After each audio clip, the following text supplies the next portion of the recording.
Good afternoon and welcome. Thank you for joining us today in a discussion about the new normal of self-storage operations and the latest developments impacting the storage industry.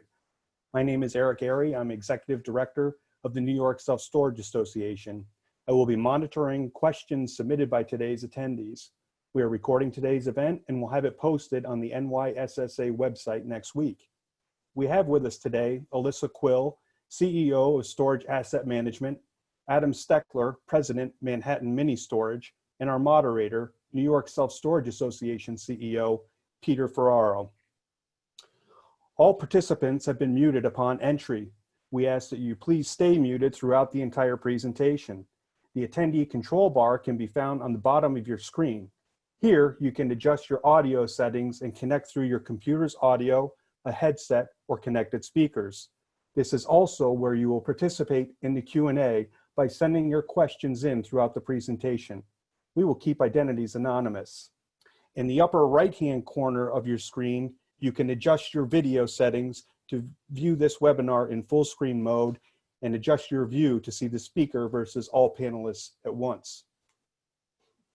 We would like to thank our corporate partners, CubeSmart, Extra Space, and Public Storage for making events like this possible through their support. We will follow with the Q&A session as time permits. Peter Ferraro is CEO of the New York Self-Storage Association and founding member of Gold Key Properties in Monticello, New York. The NYSSA is made up of facility owners throughout the state. Some are single facility owners, and others own and operate thousands of units across multiple states. I now hand it over to our moderator, Peter Ferraro. Thank you all for coming to this webinar. As the panel moderator, I'll be guiding us through this process. We have a short period of time, only an hour. We are all concerned about this COVID-19 and its impact on the self-storage industry. This is an important topic that is affecting all of our businesses, so we are honored today to create this webinar. We want to share what we know as an industry, answer any questions you may have, and give you some tools, operating practices, and talking points to share with your employees and customers. During this webinar, please submit your questions using the chat feature in the webinar software. We will be addressing as many as we can at the end of this webinar. I want to introduce Alyssa Quill. Alyssa is the owner of Storage Asset Management, a third-party management company specializing in self-storage based in York, Pennsylvania. Alyssa and a partner started this company in 2010. Alyssa currently operates over 220 facilities in 30 states. Alyssa serves on the board of directors for the National Self-Storage Association and was the president of the Pennsylvania Self-Storage Association. Now I want to introduce Adam Steckler. He serves as the president of Manhattan Mini Sotrage, where he has worked for the past 6 years. Manhattan Mini Sotrage is an owner-operator with over 50,000 storage units across 17 locations in New York City. So let's get right into with our first question, and we'll go with ladies first. Alyssa, what is your current state of operations, and how is your business in general the first few weeks of this COVID? Hey, Peter, thanks very much. Hi, everybody. Nice to be here and talk with you today. We are currently open and operating in all states that we're in. I mean, the last 3 months have seemed like a year, I think. So much has changed and gone up and down, and it feels like we're sort of getting back to normal. So our storage facilities are all open.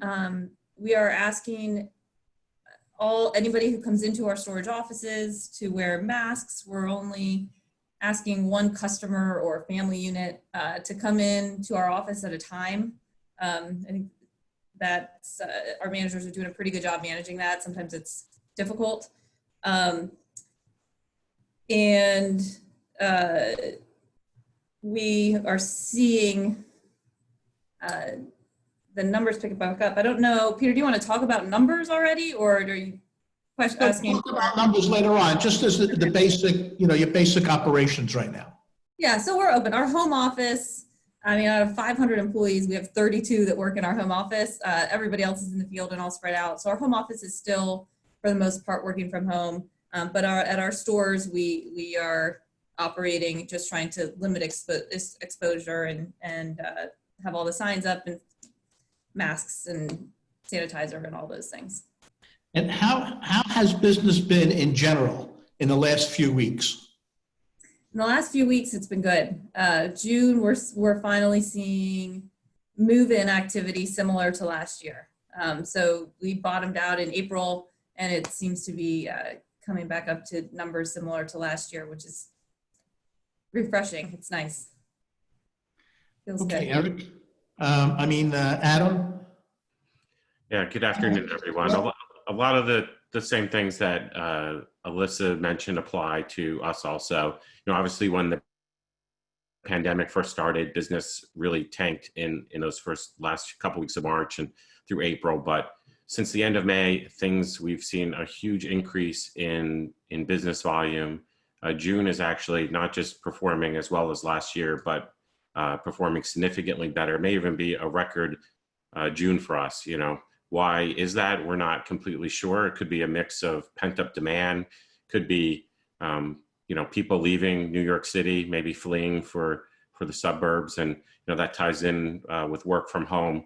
Perhaps people are moving furniture. Apartments are really small in the city, so people seem to be getting storage to make room for their home offices. On the downside, in one hand, vacates are lower, so that's good. But we think there may be some down the road, some challenges with vacates, auctions, and evictions growing. But generally, business right now is absolutely fantastic, better than we could have expected. And, there seems to be momentum growing with the reopening. Alyssa, are you finding this also throughout your states, or just how are you feeling in between, let's say, New York and Pennsylvania or someplace out west? It's the timing has been different. So we saw things start to get better in the South earlier as stay-at-home orders lifted earlier than they did. Actually New York, I'd say, is lagging most of the other states. It's just, it got hit harder. So we missed budget by more in New York last month than we did in any other states. So what you guys are feeling in New York, I think, is a few weeks behind what we felt in other parts of the country. Alyssa, what are the biggest challenges that you're facing today? One of the biggest challenges over the last couple weeks, or couple months, I should say, was just safety. So making sure that our team was safe and felt comfortable coming to work. We've worked through that. I'd say right now our biggest challenge is collections. And how do we make up, or maybe we don't make up, but a bit of a revenue gap that we've created in the last couple months because occupancy was slower to grow than we thought it would be during the normal lease-up season. We have tenants that are pretty far past due because we haven't had any auctions in the last several months. So that past due rent is accumulating. And so I think it's been trying to figure out how to get that revenue back or close the gap as much as we can over time. And what management changes related to your operations have you implemented? We talked earlier just about, from a safety perspective, trying to keep just one person in the office at a time, masks, sneeze guards, no handshakes, little things that matter, that seem to matter a lot. We have changed our, it's not really a script, but if you want to call it a script. So when we're talking to people on the phone, we have online rentals. We had online rentals as an option before COVID hit, and for 5 years we've been doing online rentals, but we probably didn't push it as much and didn't, if somebody called on the phone, we figured they didn't want to rent online. Now we're saying, absolutely, we're happy to help you over the phone, or you can come in at this point. But I don't know if you are aware, we have another option. You can totally contactless rent a storage unit through our website, and we're happy to walk you through that. So we've changed our sales strategy a little bit, I think. We also added things like on our website, we added an online chat feature that we probably should have had before and we didn't. Just thinking more people are going to be looking on websites than were before. We've seen that number grow, of course, over the years, but over the last few months, it even bumped up more. So, there's some other interesting things. Like in the very beginning of COVID, we learned from another operator that we borrowed a great idea that they had. They put Ring doorbells on when their offices were locked to customers. They weren't letting customers in, and they might only have one person working. They may be back on the property. They put Ring doorbells on some of their properties. And we thought, well, that's a great idea, because then if I'm showing a unit or I'm cleaning in a hallway and I'm the only one working, I can have my tablet and it'll ring. So we did that temporarily at some stores, and now we're realizing that works really well at annex properties, for instance, that are a mile down the street from our office. And so there are some things we've learned that have extra benefits through this process as well. Very good. Adam, what are some of the biggest challenges that you're facing, and what management changes related to operations have you implemented? Yeah, our challenges are very similar to what Alyssa talked about, although I think I'm going to steal the Ring doorbell idea. I love it. I stole it from someone else, so just keep sharing it. Yeah, it's a great idea. I'll just support some of the same things. Getting permanent signage in place. Like, clearly this is not a short-term thing anymore. As we sort of enter the third month of this, it's becoming long-term, and it certainly looks like it's going to stick around, and there's still a lot of concern in the New York City area. So permanent signage and permanent floor stickers to direct traffic and reinforce social distancing. I can't underestimate whether it's ensuring employees are in a good place mentally, going back to the safety aspect of it that Alyssa mentioned before, and reassuring customers that they can move in, use storage safely. We've changed our script. We've seen the same thing. We see a lot more leads coming in, a lot more touches with us, touches on the website, touches in chat, getting people over the hump and feeling comfortable that they can use a storage facility and move safely and securely. They may be having issues with their building, limited elevator usage, some things like that. So to just stick with the customer, continue to have communication and reassure them. You got to switch from selling the product to a little bit more of an emotional connection with each customer. And of course, the longer term expectations, Alyssa touched on online check-ins. And for us, we're not doing, we could sign OAs, agreements at the location on a tablet, but we haven't brought that online. So our focus for the next couple of months will actually be bringing more of the process to do a complete online check-in. I think that's critical, and customers are expecting it. Thank you. Now, the next question, we seem to be getting a lot of phone calls up at the association office, and that has to do with how do we handle lien sales during this crisis? So, Alyssa, what are you doing right now in regard to lien sales? So what we're doing maybe not everybody's comfortable with, so I'm not saying do what we do, but I'll tell you honestly what we're doing right now. In New York, we just started in the last week sending lien notices out to tenants that are pretty significantly past due, so ones that were past due before COVID even, so they've been sitting there for a while. We did add something to our lien letter. I can share my screen and show you.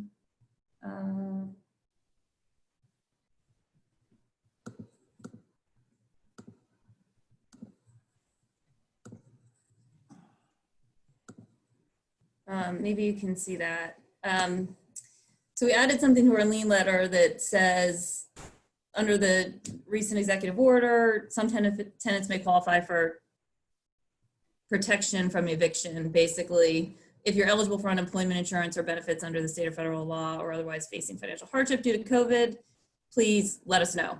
So we're asking the manager, we're putting it back in the tenant's hand to let us know if they have had impacts from those things, so that we can cancel the lien and work with them some other way. So we just started this really in the last week. So we haven't actually had any auctions yet. It would be interesting to see what the data looks like of how many of your occupants take advantage of that situation.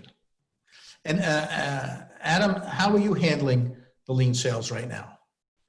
Yeah, I'll talk about it a little bit. I have a little bit of a longer answer here. Right, in the short term, we're not doing any lien sales right now, but the eviction moratorium is in effect in New York. It was extended till August 20th.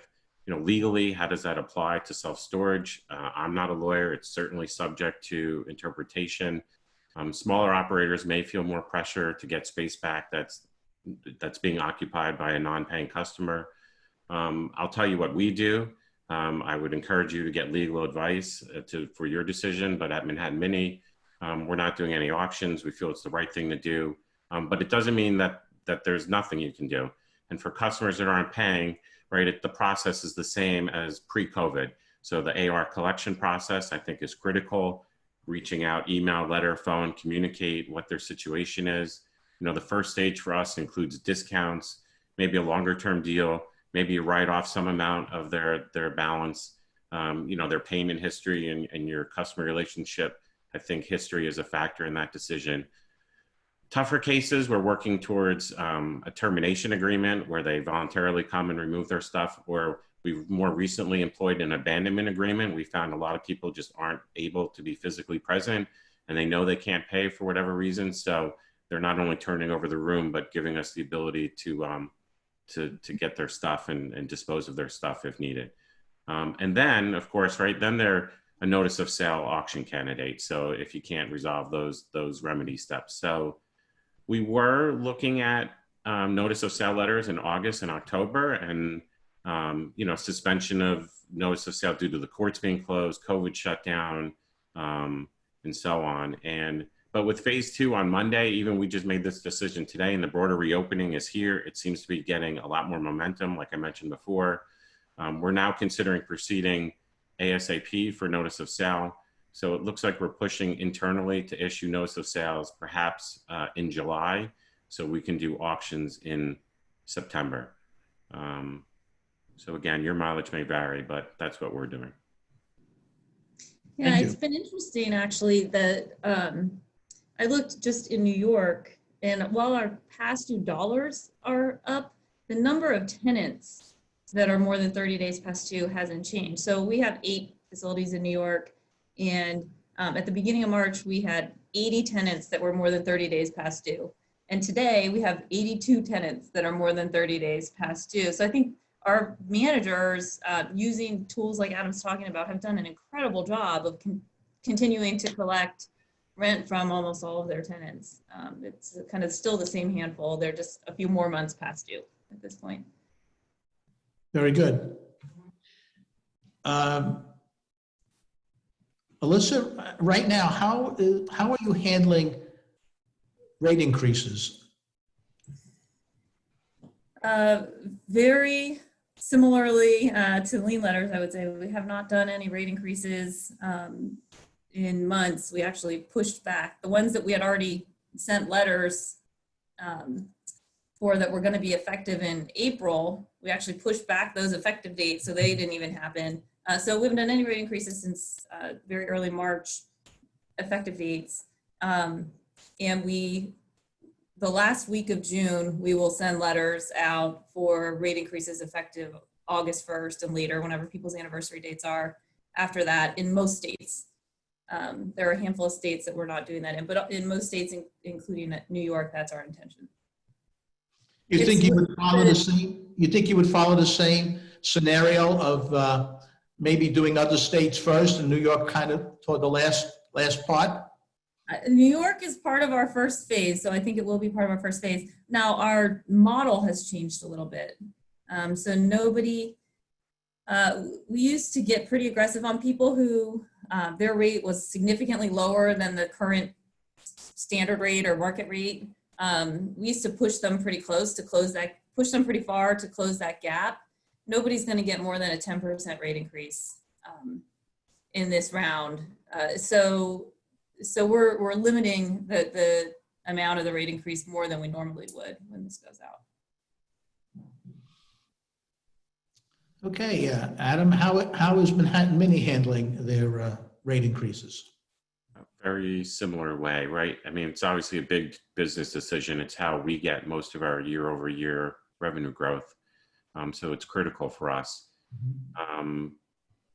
We're on a monthly cycle as opposed to anniversary dating. So all our increases would happen on the first of the month. We've been suspended since April 1st. We haven't done any rate increases.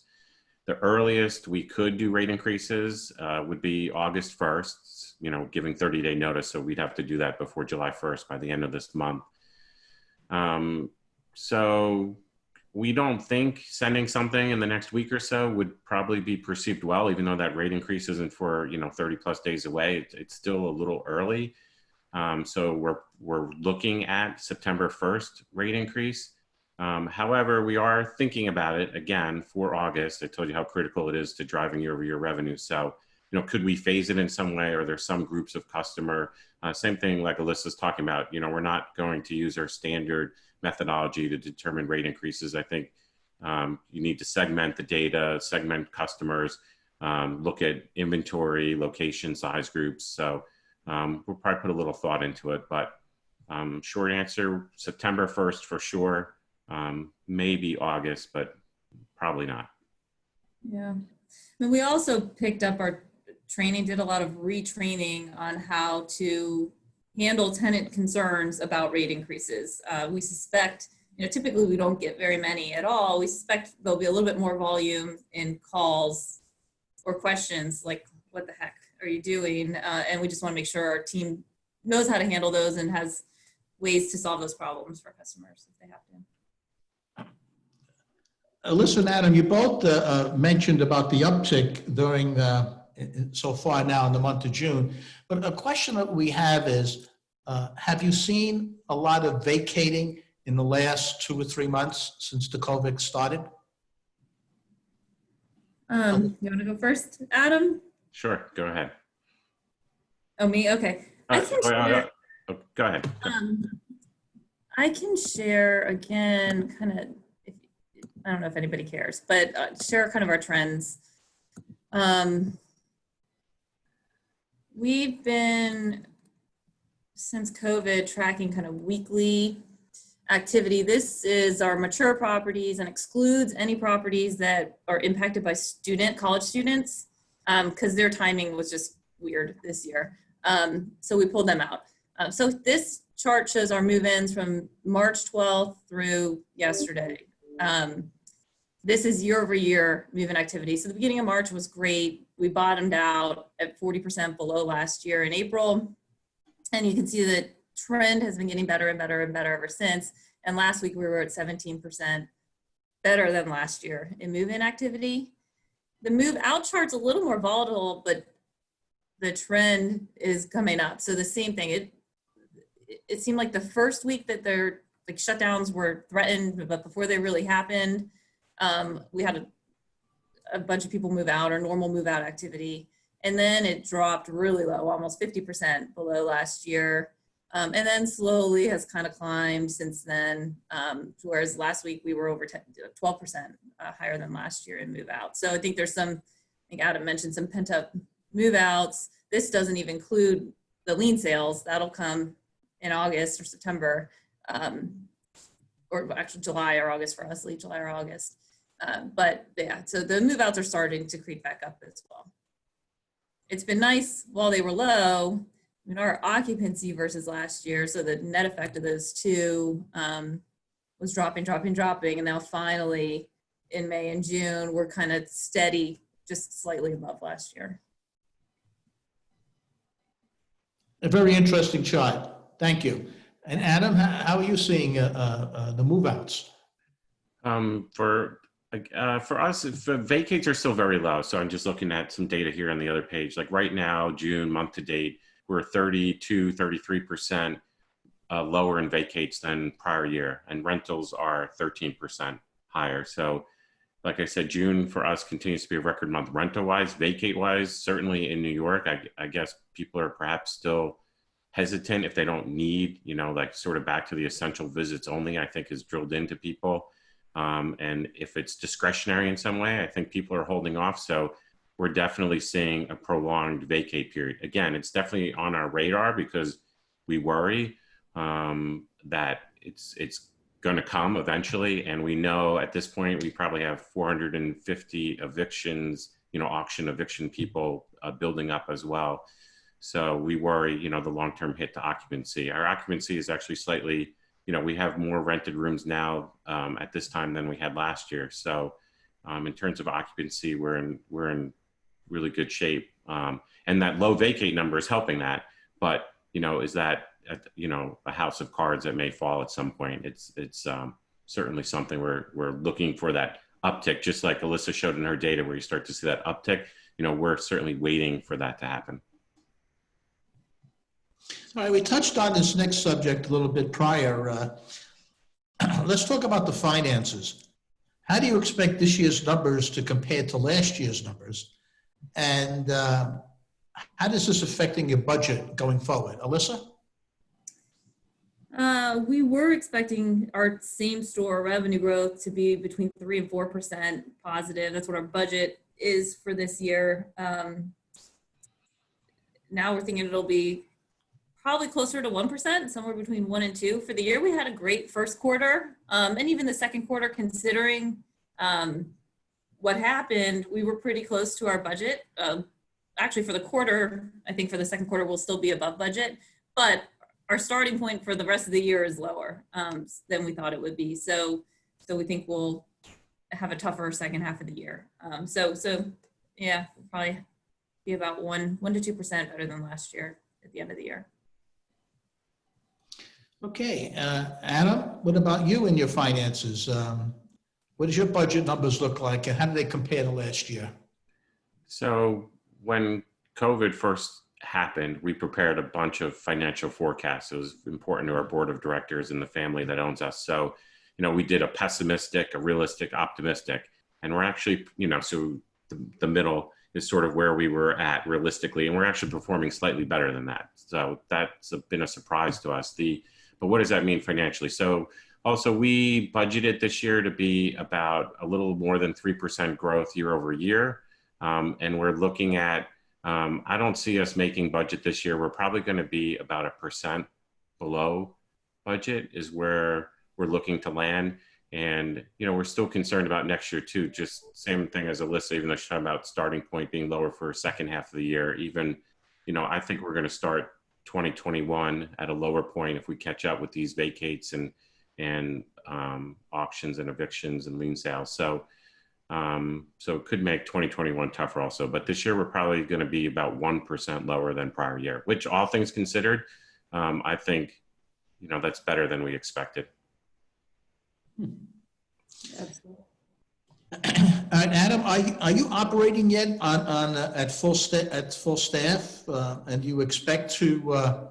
When do you expect to bring back the employees, and how are you going to handle that going forward? So we have a few hundred employees in the field. We've never closed. They're all continuing to operate. The facilities have maintained their normal operating hours. We have a third of our facilities are 24/7. And the rest are open 15 hours a day. And, one thing we're proud of, we kept the facilities open. We have a lot of hospitals and other essential businesses that store their items, especially in the city. So we needed to stay open to support them. So everybody's been at work. We did not furlough anybody. We did not lay anyone off. Was it a conversation as a business owner? Certainly. It was a concern we had, especially when things really slowed down, right? At the end of March, like, how deep was this going to go? How bad was it going to be?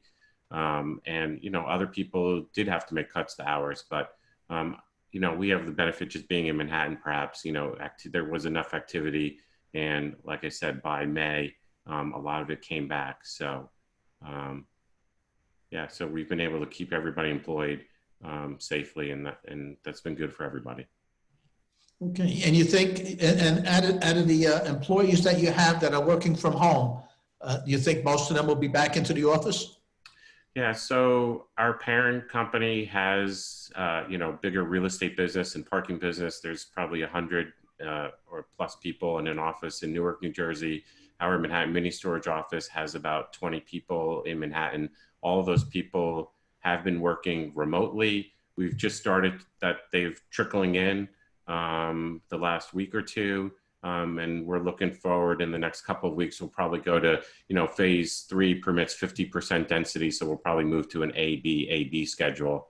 But relative to the number of, field employees, it's a pretty small number of people, but so we'll see. Some are returning back. I think some people will probably continue to work from home in perpetuity, but we'll have to see how that plays out.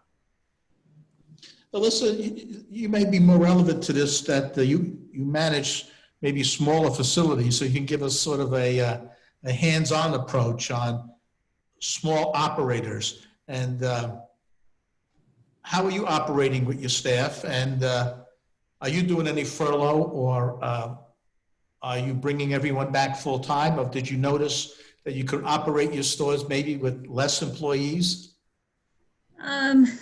So we, similarly to Adam, talked about it. We thought at the beginning we probably could, we have 1.5 or 2 people, on average that work at our stores. And we, at the beginning, thought we probably could get away with just 1 because we really didn't have office hours. Doors were locked. Didn't really have people walking in very often to the office. There might have been on the site, but it was just quiet and slow. But we were able to keep everybody on. We didn't furlough anybody working at our stores. We were able to keep them all on, and we used that time to focus on training and cleaning. So we have online training. If we had 2 people working at a store, one would work at the store, the other was home with a cell phone and a tablet, so they could still, do lead follow-up. We weren't doing many collection calls then, but and then we had a whole bunch of assigned training modules and courses that they could take. We got our properties looking spick and span. We got our spring cleaning done because we could have 2 people working as long as one was in a building cleaning doors or scrubbing, mopping the floors, and the other was in the office at a time. So we just chose to use that time to get some other things done, and we're really happy that we could keep everybody. And now we're back to normal staffing and kind of running in a normal way. Okay. Now this is, have you made any significant changes to your policies or expectations in preparation of moving forward to, quote, the new normal? Alyssa?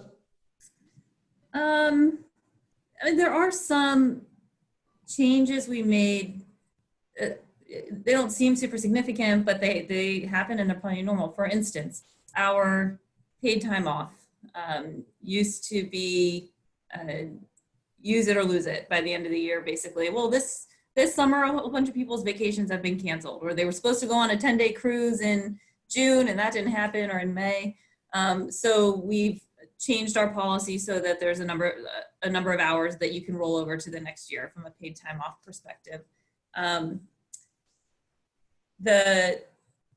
think from a policy, that might be the only official thing in our handbook that has changed dramatically. Now, for our home office, there are actually, for anybody working together, there are certainly more safety. So we have a safety coordinator for the company who we've had to update our kind of safety manuals and guides significantly. And so we have policies and procedures if we learn of exposure to COVID or any pandemic, or in the future at a property. Now we have a plan. So this is what you do when you find out that somebody was in your office that tested positive, and there are steps below that, which we didn't have that plan before, honestly. So we've had to, our HR team especially has had to spend a lot of time working with operations that how do we put this plan together, and how will we implement it, and is it feasible if this happens? How are you going to be handling your reopening plans when we get back to this new normal? What are you implementing on your to reopen all the facilities to where they were before this pandemic?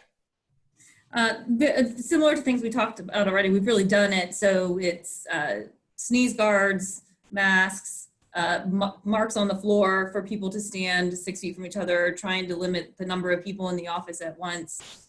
There were a lot of things that luckily we had already changed over the years. For instance, auctions, lien sales, we were doing all of those online already. If we weren't doing those online already, I think now we'd say, all right, we're not going to get a whole bunch of people standing in front of a unit looking at it again. We're going to just do online bidding for those. So luckily, online rentals is another example that we already were doing, so we didn't have to change that process. But so luckily, we've got some people here who were forward thinking and helped us be prepared. Okay, Adam, what significant changes are you preparing for the new normal, and how are you handling the reopening plans? Yeah, and again, a lot of this is similar to what Alyssa covered. You know, it was a learning experience for us. You know, HR was very involved. We had a number of employees that wanted to take leave of absences, which we granted because they weren't feeling comfortable at work. And how do you properly deal with that? And of course, you know, health-wise with COVID infections, we had a couple employees that tested positive, and we had to, you know, we didn't know how to deal with that at first. And now, you know, just like Alyssa said, you should prepare for those scenarios. How do you run the location? How do you cover the location? Who have they been exposed to? What are the timeframes? How long do people need to quarantine? So those are things you should figure out now if you haven't done that. I can relate to online auctions. We're seriously considering, we don't do online auctions, and we're seriously considering doing online auctions, perhaps more so just to prevent the congregation of a large number of people in a small area. The rest of the reopening, I mean, we mentioned a lot of these things already. The reopening, we have a reopening checklist for that's pretty extensive. It has 100 different items on it that we look at, you know, so we have consistency from location to location, a big supply checklist that we use. Of course, all these things are things we've talked about previously: personal protective equipment and building equipment like sneeze shields. Every counter now has a sneeze shield. I know other operators that have put large plexiglass barriers. So, you know, what type of configuration do you need to do to make customers and employees feel safe? We've moved forward with a lot of those things. I mentioned the communication to customers, building signage, stickers on the floor, same things you probably see if you venture out to a supermarket, and arrows on the floor and wait here and 6 feet apart and so on. Some other policies you might want to think about that we've done, like a vendor visitor screening policy. So if the repairman comes to fix the HVAC, there's a series of questions. It's just 3 questions, but we go through and we ask them, you know, do you have a fever? Are you symptomatic? Have you been exposed to anyone else with COVID? So, you know, it's only as good as honest as they are, but at least it provides some control in the process, and hopefully people adhere to being honest about that for everyone's health and safety. We also are doing, you know, New York requires, as part of, I think it's part of the Department of Health, has a document that needs to be filled out for every location as part of the New York Forward reopening plan. So that needs to be filled out for every location. There's also an employee self-screening process. So every employee gets an email in the morning and answers those same 3 questions. Are you symptomatic, and so on. And if they pass the test, they get a green, literally a green bar email, or they get a red bar email to contact HR and or their supervisor and talk about what to do next. So that's a process in place. And then some smaller things, package and delivery policies, right? You know, like an employee wants to get their food delivered. Should you do anything special as a result of that? Or, you know, UPS, FedEx is dropping off a bunch of packages. How do you handle that? Should they, you know, stay in a place for 24 hours? Or, you know, what do you want your policies to be related to that? And then, you know, think about your webpage too.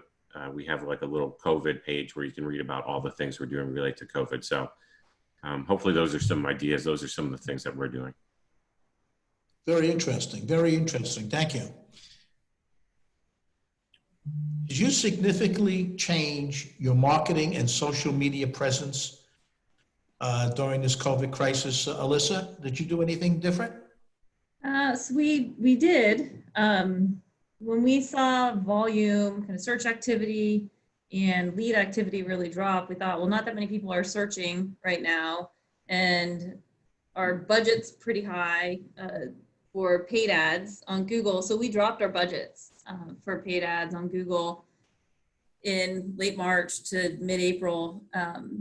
and we we regretted it for us personally, because then we saw not only we weren't getting as many leads, but we knew we weren't going to get as many leads. People weren't searching as much, but then our rankings fell a little bit on the map, which is where we're the most concerned with our rankings, because I think maybe some of our competitors didn't drop their spend. That might have been part of it.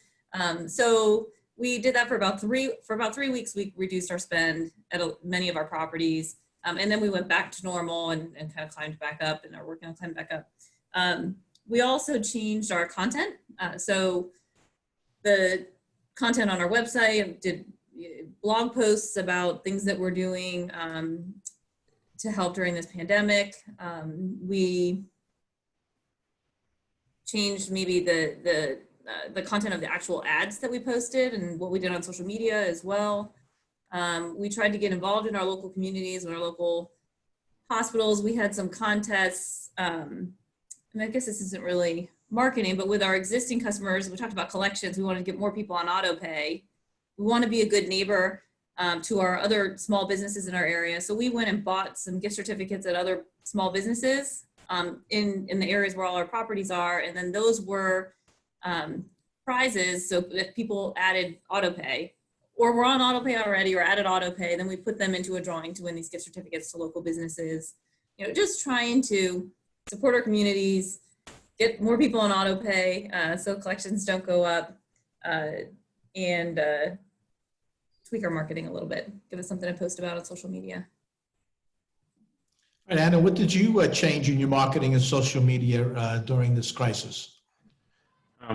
Okay, I'll try to address some of those same components. Our paid search with our Google paid search was down significantly. You know, in April, it was probably down at least 50% of what we normally spend. We're back now to around 80% of what we spend. So we're still not back fully where we are. We're also seeing our competitors are spending less, but perhaps we'll give it back to 100% as our competitors spend more. And just our general, you know, marketing and social media presence in general. You know, when COVID first happened, it was just essential visits only. We are open. We're taking proper precautions, just the basics. You know, we filtered in some basic stuff. Being in Manhattan, we have a lot of billboard space that we own on our buildings. We were going to do a larger, every year we do a new marketing campaign. We've put that on hold indefinitely. And then with the protests and Black Lives Matter, it's just not the right time to release anything new from a marketing campaign standpoint. So we probably won't do that till later in the year or maybe even the beginning of next year. I guess right now we're just trying to focus on the fundamentals of the business and not do anything outside of that. Very interesting. Alyssa, are you implementing, or what will you be implementing as a permanent change or a new policy when you move forward? I don't really think there are any significant store-related policies that we haven't already talked about. I think we'll be much more open from a home office perspective to people working remote. And we always had some, but I think we probably have more positions that we think people could work from wherever and do a great job. And everybody's been able to prove that in this time. But really, I think all the other ones that we've already decided will be permanent changes, we've already discussed. Adam? Yeah, work from home is a big deal. Like certain groups of people, like perhaps our office employees again, or like our call center have proven they can work remotely effectively. So perhaps that's a change in the future, although it's a fairly small number of employees relative to everyone. Again, our focus is just going to be on that online experience and being able to not just make a reservation, but to either sell insurance or protection plan, boxes, locks, you know, verify the ID, verify identity, picking a specific room, perhaps, you know, similar to how you pick a room at a hotel or pick a room on a cruise ship now. Although I don't think anybody's cruising anytime in the near future, perhaps, but building those experience, you know, bringing that experience online. There may always be a few people that, of course, it's still real estate, it's physical space that want to see what it is they're getting, and we'll still accommodate those customers. But reducing the friction, that make it a frictionless process, between, so it's safe for customers to rent a room. And I think using technology, again, with online check-in is the way to do that. It's interesting. I told you we had the online move-ins, and I can show you what % of our customers have been using that in a second. But we started testing. I think we have like 20 stores across the country now where you can, when you rent online, you can add merchandise to your cart and pay for it. And then we'll put the merchandise in their unit. So when they show up, it's there. It's not being, the results of the test aren't great so far. So I think we probably, it's new. We just started this 2 months ago. So and it's a weird time now too, but I think it's something we probably have to advertise better, market better, let people know on the phone. Our call center is probably not doing a good job. They probably don't even know which stores we're testing it at. So something we need to refine and see, but it's a pretty cool tool if it works and if customers care. Let me show another chart. Oh, I'll just show because I'm here. This is the % of our move outs that are telling us that COVID is the reason they're moving out. So we started in late March, asking tenants, adding that to one of our reasons on the exit survey. And so in March, it was under 4%, April 3%, but then in May it bumped up to just over 7% of our move outs said it was due to economic reasons related to COVID. And so far this month, it's just under 5%. But here's the % of rentals completed. This is done completely online. So they didn't talk to us at all. Historically, pre-COVID, it was about 5% of our rentals that did it all completely online. We were so excited because it bumped up to 20 at a peak. And I think I've talked to some other operators that have had weeks where it's as much as 30% are completing online. And we were like, this is great. Hopefully people are more comfortable with this. It continues. But we, again, as stay-at-homes are lifted, and especially in the Southeast, and people are out and about, and we are finding that they are kind of slipping back to the numbers we were before. So I think from a sales and advertising perspective, we need to focus on trying to get that back up. But so right now it's hovering near 10% of our customers that are renting online. Very interesting, very, very interesting chart, Alyssa. Thank you very much. At this time, I'm going to ask Eric, do we have any online questions for the panelists? Oh, the only questions we had were with regard to marketing, and I think that those have been satisfied. Okay. Well, just to circle back here, for everyone on the webinar, we do see a little bit of a tick in our business, a tick up in our business. We're starting to see a little more online, or we did see some online increase during this crisis. Some changes in our sales methods, our sales techniques. The Ring doorbell seems to be a great idea, Alyssa, that people can go, and that seems that might be a possible permanent going forward. Maybe change hours or whatever. Very good idea. We're not seeing we're not seeing the layoffs or the furloughs that other businesses are seeing. Possibly more online auctions because of the COVID virus, maybe going forward. Maybe more people working at home. And so we're going to be off a little bit from last year's budget, maybe 1 or 2%, but in comparison to other businesses that are out there and other real estate investments or other retail businesses, it seems like our industry is doing quite well. So I want to thank at this time, Alyssa, thank you very much for your time and your expertise in this matter. And Adam, I also want to thank you very much for giving us your time from your busy schedule, Manhattan Mini Storage. Also want to thank the audience for joining in today, and we do appreciate it very much. If you have any future webinars that you may have a topic for, please email it to us, and we'd be more than happy to put it forward. Peter? And, Now I want to just pass this along to Eric for any final words you may have. Sure. Thank you, Peter. We did have one other question come in, and it was with regard to a street rates trend year over year, by how much they went down year over year. Is that an answer that either Alyssa or Adam could answer? Yeah, I'll take a stab at it. For us, Alyssa mentioned this before. We didn't talk a lot about it, but the student timing this year was crazy. It was this huge surge when COVID first happened, and a lot of students had to get out quickly. So we saw a big pop of that initially, right when COVID was first happening. And that student rush normally causes a huge surge in our prices. Our prices are perhaps 2.5 times higher than other times of the year, just because we get so full with student demand. We never had that spike this year, so we've stayed pricing's pretty low. We're probably about 15% lower than last year in terms of pricing, just year over year timing. So we have a little room to go up, but we've been conservative. Again, even though we're full, rentals are strong, we're trying to keep that momentum because, like I said, I think there's a build up, pent up demand and vacates that we're just trying to cautiously ease our way into, so we don't have a dip in occupancy later this year. Our rates are down as well, not quite as far across our whole portfolio. They're down about 3.8% lower than last year. We've tried to not cut rates wherever we can, and maybe be a little bit more aggressive with move-in specials.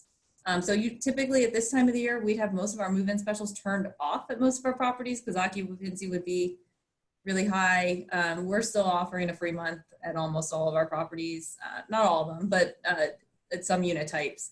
So rates 4% down and heavier discounting with move-in specials. Great. Thank you very much. It's tough. I don't know if you guys are the same. We have competitors where rates are 50% below what they were in February. And it's tough. Thank you. Fun to compete with. Thank you. And also, I just want to thank Kelly Hardesty, who's a board member of not only the New York State Self-Storage Association, but she's also a board member of the SSA.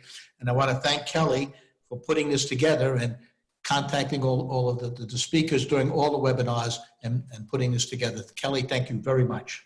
Okay, Eric. Thank you. Thank you very much, Peter. Thank you, Alyssa and Adam. And I thank everybody that's attended today's webinar. We will post a recording on the website next week. If you're not already an NYSSA member, please consider joining our association. We have a very active board that works with the lobbyists in Albany to ensure that the self-storage industry has a voice in New York State. We also offer legal and operational guidance to our members. If you're interested, visit our website at nyselfstorage.org or send us an email at admin@nyselfstorage.org. Thanks again for joining us. I hope everybody has a wonderful weekend. Take care. Thanks, everyone. Thank you.